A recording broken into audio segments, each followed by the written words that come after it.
Hey, what's up everyone, Blade here, and welcome back to another video of 7DS Origins. Inside today's video, guys, we're going to be talking about the selector that we're going to be getting for free from Netmarble, seeing that they had a lot of things inside of the recent Death Note.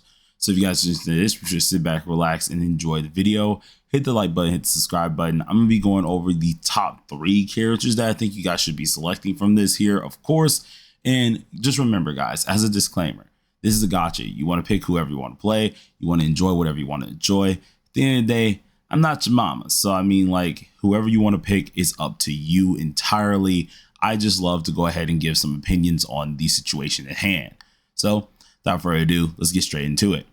Now, as a person who's been playing this game for, I want to say, nearly 400 hours so far, there are a couple characters that stick out distinctively inside of this game that I really do think are insanely worth getting out of the selector.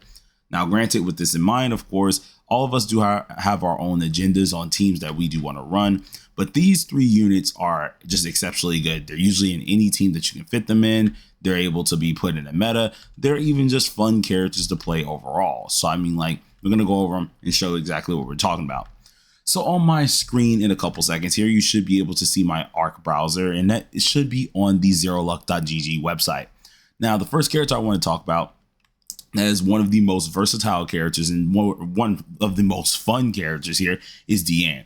Now, Deanne is really good with all 3 of her weapons. There's not a bad weapon in her entire kit here, and all 3 of them you can use at any given moment. You want her to be a DPS, use the axe. You want her to be a good defender that also heals, go ahead and use the gauntlets, or at least, I guess you could say a burster with healing. If you get the actual skin, use the gauntlets. If you want to have a good supporter while that you can heal with its actual skin as well, use the nunchucks. All 3 of these options are insanely worth it, and pretty much with the outfits that she does have in tow, she makes all 3 of her things even more versatile. With the 2 being the gauntlets and the nunchucks, you can just put on a skin, which should be this skin right down here, Cheerful Girl here. This one will just allow you to heal the second you use an ultimate move, as long as you're going ahead and getting some decent hits in, and that's always going to be great. And then the other one just being a pure DPS. Now, I've seen this character deal some crazy damage, even on supporter rolls, burst rolls, you name it, she got it, which makes this character exceptionally good at anything and everything that she does. So out of everything I would like to say, let's just go ahead and take a look at her first kit, which is going to be the DPS kit. So going ahead and taking a look at her axe, obviously, she does some decent damage with, of course, charge up attacks with her Quake Smash, which could reset her cooldowns if she lands the final strike.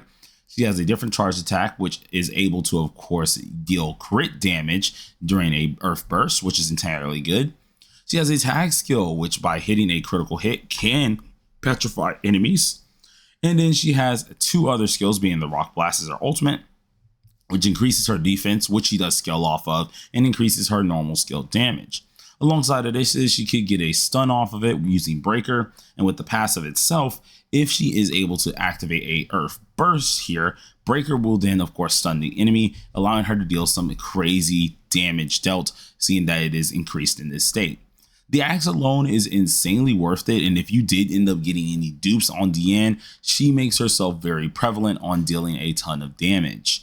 With this just in mind here, it already makes her even more worth it, and once you start getting her outfit, which is going to be the Serpent Sin of Envy, she is able to, of course, use her special attack and deal even more damage and lower her normal skill cooldown, which is very, very helpful.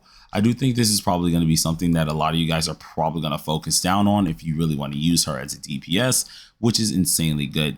Now, the other ones that I want to talk about, and I'm going to talk about them both briefly because I already kind of explained how they worked, are the gauntlets and the nunchucks.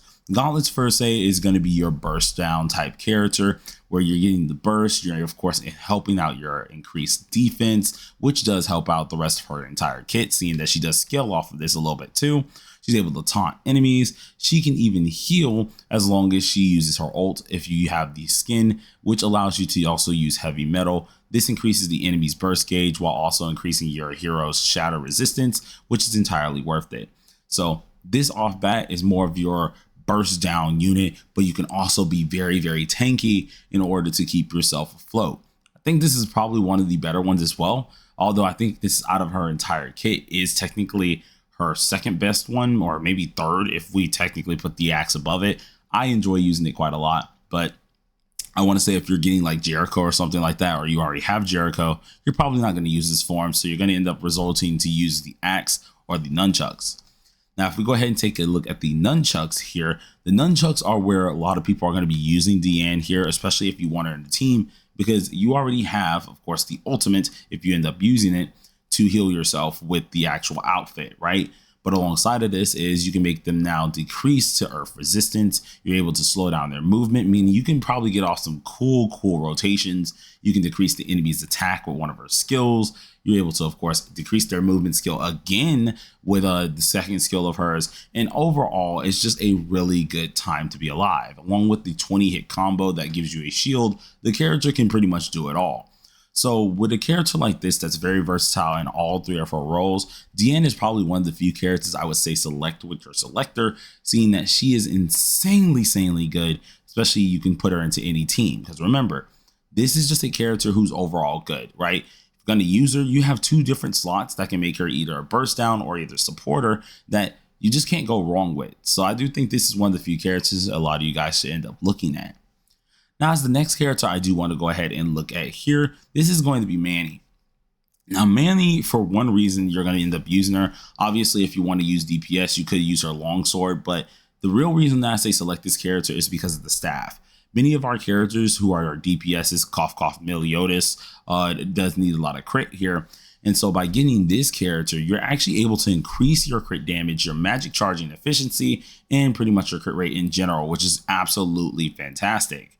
This is going to be one of the few things that I think a lot of people should end up trying out, because if you really get this unit, she's just going to help out your DPS way too much here.